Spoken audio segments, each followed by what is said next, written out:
Buenos días, feliz domingo. Vamos a disfrutar de este día, vamos a alabar a nuestro Dios, vamos a estar juntos en comunión, pidiéndole a Dios que nos ayude a hacer su voluntad y dándole gracias más que nada por esta comunión, por este día, esta celebración que cada domingo lo hacemos para aprender más de Él, para conocerlo más, para darle gracias por todo, para ponernos en sus manos y que Él haga su voluntad. Y bien, pues este día tenemos preparado este sermón que lleva por título Dios reina sobre las dificultades. Lo sustenta la escritura de 2 Corintios 6, del 1 al 13. Y bien, el tema de esta semana es Dios es supremo. Vamos a ver que en esta escritura de 2 Corintios 6, del 1 al 13, Pablo menciona las muchas pruebas por las que el Señor permitió que pasaran como evidencia del favor de Dios. Así que vamos a comenzar y quiero narrarles esta pequeña historia. El tío Pedro era un querido y anciano cuidador de una pequeña iglesia en un poblado pequeño. Y un día, mientras él podaba los setos de la iglesia, pasó un hombre. El hombre dijo, disculpe, mi nombre es Michael Jones. Mi esposa y yo nos acabamos de mudar a la ciudad y estamos buscando una nueva iglesia. ¿Puedes hablarme de esta? El tío Pedro sonrió afablemente y dijo, claro. ¿Cómo era la iglesia a la que asistías? El hombre frunció el ceño y dijo, no me gustó nada esa iglesia. La gente era molesta y falsa. Hubiera preferido que se mantuvieran para sí mismos.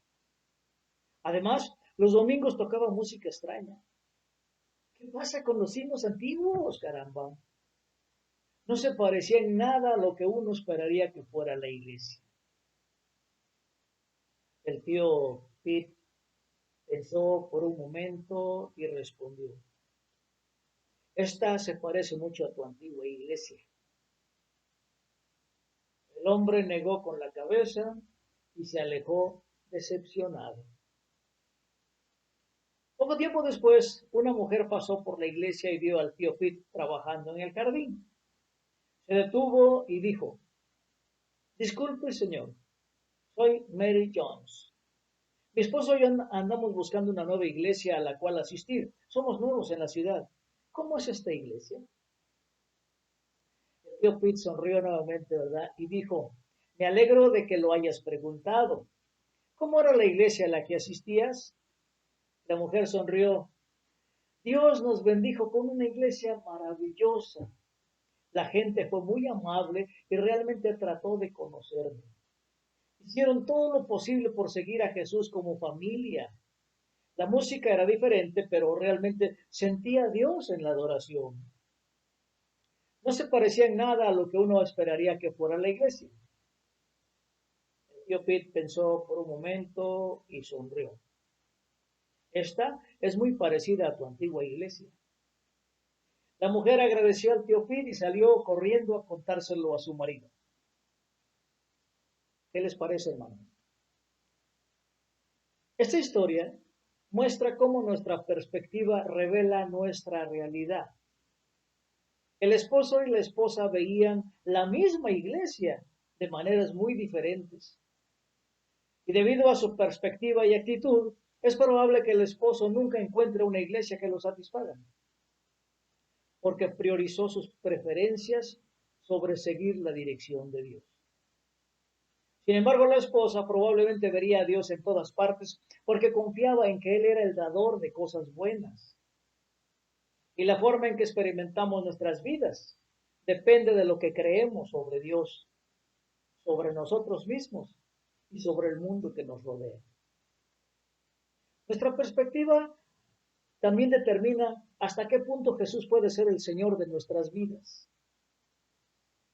Vayamos a la Escritura. En su segunda carta a los creyentes en Corinto, Pablo da un ejemplo de cómo tener una perspectiva adecuada de Dios, de sí mismo y de los demás.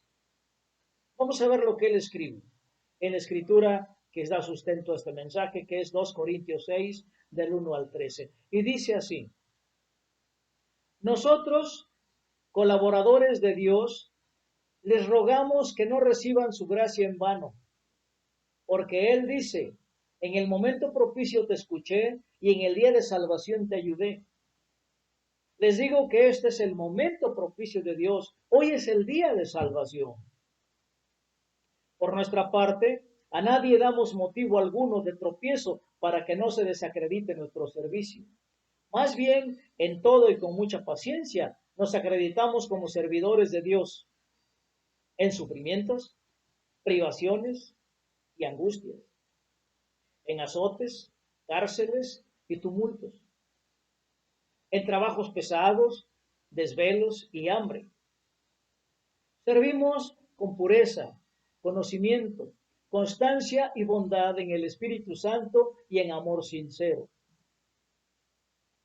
Con palabras de verdad y con el poder de Dios, con armas de justicia, tanto ofensivas como defensivas, por honra y por deshonra, por mala o por buena fama, veraces, pero tenidos por engañadores, conocidos, pero tenidos por desconocidos, como moribundos, pero aún con vida, golpeados, pero no muertos, aparentemente tristes, pero siempre alegres, pobres en apariencia, pero enriqueciendo a muchos, como si no tuviéramos nada, pero poseyéndolo todo.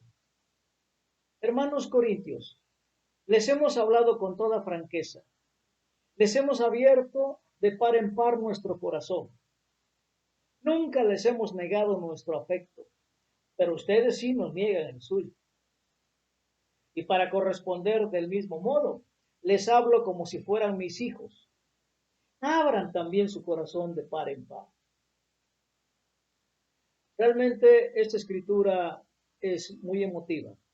Aquí vemos a un Pablo hablándoles con amor, como un padre que habla a sus hijos. Y bien, pues de esta escritura vamos a repasar algunas cosas por las que Pablo pasó, que le dolieron por trabajar en su ministerio. Situaciones que tuvo que soportar, problemas, dificultades, angustias, palizas, encarcelamientos, disturbios, trabajo duro, noches de insomnio, hambre, deshonra, afirmaciones falsas, acusaciones falsas, ser ignorado, experiencias cercanas a la muerte, más palizas, dolor y pobreza. Podemos seguirle anotando esta lista. Ah, la vida glamorosa del ministerio, ¿verdad? Hermano, imagina si estas cosas te sucedieran por tu trabajo. ¿Seguirías haciendo ese trabajo? Bueno, para algunos no hay opción. Y para otros, una búsqueda de trabajo podría estar en orden. Pero para el ministerio, honestamente, me encantaría decirte con una cara piadosa, sí, si Dios así lo quiere, ¿verdad? Sin embargo, temo que no tengo el mismo carácter de Pablo, al menos que sea boxeador. No puedo imaginarme tolerándolo, que me golpeen con regularidad como parte de mi trabajo, ¿no? Se necesita la obra del Espíritu Santo para ayudarme a mantenerme completamente enfocado en Jesús y en seguir adelante en el ministerio. ¿O no lo crees así, hermano? Pablo no solo continuó participando en el ministerio a pesar de todas estas cosas horribles que le sucedieron, sino que habló con valentía sobre cómo Dios lo bendijo y lo ayudó a superar sus pruebas. Y por cada cosa negativa que sucedió, Pablo presentó algo que Dios hizo no solo para contrarrestar lo malo, sino para eclipsarlo por completo. Así que la actividad de Dios fue la realidad de Pablo, lo que ayudó a que las acciones de los humanos en su contra pasaran a un segundo plano. Y Pablo usó su historia para animar a la iglesia en Corinto a abrir sus corazones a Dios. Qué hermoso, ¿verdad? Porque Él es el único que puede llevarlos a través de las pruebas que enfrentan. Hermano, ¿usarías tu historia para animar a los hermanos en la iglesia a abrir su corazón a Dios? Tu respuesta guárdatela, porque la vas a necesitar. Ahora vamos a ver cómo Pablo comenzó este pasaje. Recordemos los versículos 1 y 2. ¿Recuerdan que dijo? Nosotros, colaboradores de Dios, les rogamos que no reciban su gracia en vano, porque Él dice, en el momento propicio te escuché y en el día de salvación te ayudé. Les digo que este es el momento propicio de Dios. Hoy es el día de salvación. Amén. Y es que Pablo se consideraba a sí mismo y a otros creyentes como receptores de la gracia y el favor de Dios. Cristo y su obra redentora fue el ente a través del cual Pablo se vio a sí mismo y vio al mundo. Ahora, como vemos, Pablo se consideraba ya bendecido y favorecido. Y es que el favor de Dios no fue algo que vino o se fue o fue algo que Pablo estaba esperando, no. Gracias a Cristo, el favor de Dios fue una posesión permanente.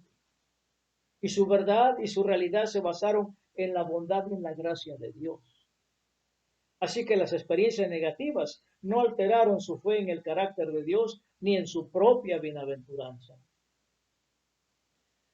¿Cuán fácil habría sido para Pablo, después de ser apedreado y dejado por muerto, encontrar razones para desconfiar de Dios? Sin embargo, en este pasaje, Pablo usa sus dificultades para afirmar la justicia de Dios. Y bueno, ojalá yo pudiera decir lo mismo, tú hermano, ¿verdad? Porque con demasiada frecuencia, cuando experimento lo que percibo como una prueba o una tragedia, me siento tentado por reflejo a menospreciar a Dios ante mis propios ojos. Y es que así es fácil creer que Él es menos cariñoso, que es menos bueno, menos preocupado por mí de lo que yo pensaba anteriormente, ¿verdad? Bueno, los tiempos difíciles pueden hacerme dudar de mi llamado y propósito en el Señor. Yo creo, hermano, que te ha pasado alguna vez. Y a veces puedo ser ese barco sin timón, arrojado de un lado a otro por el viento y por las olas, a la deriva, ¿verdad? Es que parte de esta razón es que le damos demasiado poder a nuestras emociones. Hermanos, estamos programados para interpretar el dolor y la incomodidad como malos. Y de esa misma manera, una situación que nos causa dolor o malestar no indica que Dios esté permitiendo que suceda algo malo. No, Dios nos ama. Pero es que tenemos que desarrollar la humildad para resistirnos a ser los intérpretes de nuestra propia historia, decidiendo qué es bueno y qué es malo. Así que debemos buscar la ayuda de Dios para comprender las cosas que no suceden, confiando a Él nuestras propias vidas. Hace poco vi una frase que dice, ¿qué tiene de malo saber lo bueno y malo? Bueno, aquí estamos mirando que cuando Adán y Eva decidieron tomar la prerrogativa de saber qué es el bien y el mal al tomar del árbol de la ciencia del bien y del mal, pues lógico es que se tergiversó su pensamiento y entonces ahora por eso muchas personas dicen que a algunas le llaman bueno a lo malo y malo a lo bueno. Y es que no sabemos interpretar realmente lo que es bueno o que es malo por nosotros mismos. Y tenemos esta herencia, ¿verdad? Pero Dios sí sabe porque Él es verdad. Y cuando se trata de Dios, parece que siempre encontramos lo que buscamos. Fíjense, es importante esto, porque si buscamos a Dios que sea bondadoso y compasivo, como dice él, lento para la ira y rico en amor, lo encontramos, a pesar de nuestras circunstancias. Y de manera similar, si buscamos a Dios como cruel, indigno de confianza, distante, opresivo, tirano, lo encontramos a pesar de la evidencia. Y esta es nuestra maldición producto de la caída de la humanidad. Nuestra capacidad de ver claramente a Dios y al prójimo ha disminuido enormemente. Porque después de pecar al comer del árbol del conocimiento del bien y del mal, Adán y Eva hicieron dos cosas. Se escondieron el uno del otro, cubriéndose. Y se escondieron de Dios. Dos seres que nunca habían conocido la vergüenza, vieron algo indecoroso en lo que alguna vez fue hermoso. el hombre y la mujer que habían caminado y hablado con Dios en amorosa comunión, ahora lo veían como alguien a quien temerle. Y entre ellos mismos ya no se tuvieron confianza. Les daba vergüenza mostrarse tal cual era. Por eso se cubrieron. Así que la primera víctima de la corrupción fue la visión de Adán y Eva de cómo veían a Dios y cómo se veían a sí mismos. Por tanto, no podemos confiar en cómo interpretamos el dolor porque nuestra visión está corrompida. Lo que nos lleva a que debemos confiar en el Espíritu Santo, el Espíritu de la verdad, para que Él nos guíe a toda la verdad, individual y colectivamente. Amén. Nuestra perspectiva está estrechamente relacionada con nuestra fe. Y de hecho, la perspectiva es cómo vemos las cosas como resultado de nuestra fe. Y es que la fe es un término relacional, arraigado y basado en quién es Dios. Recordemos que es un fruto del Espíritu Santo. Y es que así lo reveló Jesucristo. Y los cristianos debemos prestar atención a nuestra perspectiva, porque indica quién creemos que es Dios.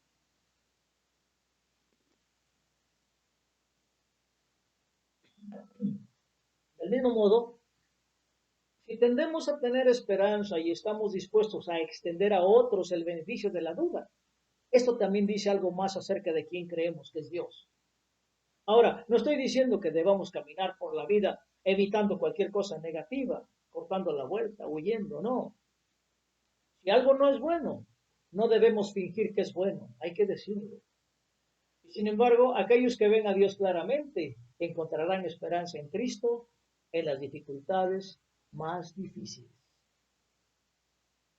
Hermanos, aquellos que ven a Dios claramente podrán acceder al gozo en medio de la tragedia. Aquellos que ven a Dios claramente sentirán su amor frente a la persecución. Es que Dios es tan bueno. Y Pablo pudo ver el favor de Dios durante su sufrimiento, porque su fe no le permitía hacer otra cosa. Amén.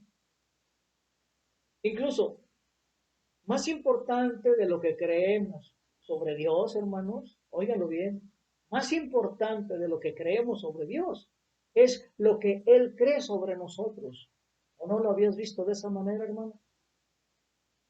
Desde el momento en que Dios creó a la humanidad, nos llamó muy buenos. Recordemos el relato del Génesis, donde al final de cada día dice, y esto es bueno, y resultó que esto era bueno, y esto fue bueno. Pero cuando llega el sexto día, cuando creó a la humanidad, dijo que era muy bueno. Entonces, a nosotros nos llama muy buenos. Y es que Él determinó que éramos dignos de adopción en Cristo.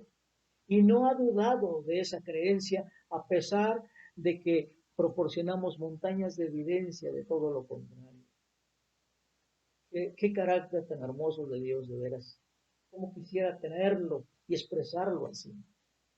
Y fíjense bien, Cristo se vistió de carne humana porque Dios creía que valía la pena salvarnos. Amén. Subrayemos esto, hermanos. Así que son las creencias de Dios sobre nosotros las que hacen posible una nueva vida en Cristo. Y es que somos cambiados y transformados debido a lo que Dios cree sobre nosotros, no lo que creemos sobre nosotros, porque nosotros somos crueles. A veces nos menospreciamos tanto, hermanos, que a Dios le duele, porque Él nos ama demasiado. Ha creído en nosotros, ha apostado a nuestro favor. Y como cristianos, es esencial que escuchemos con regularidad lo que Dios cree sobre nosotros.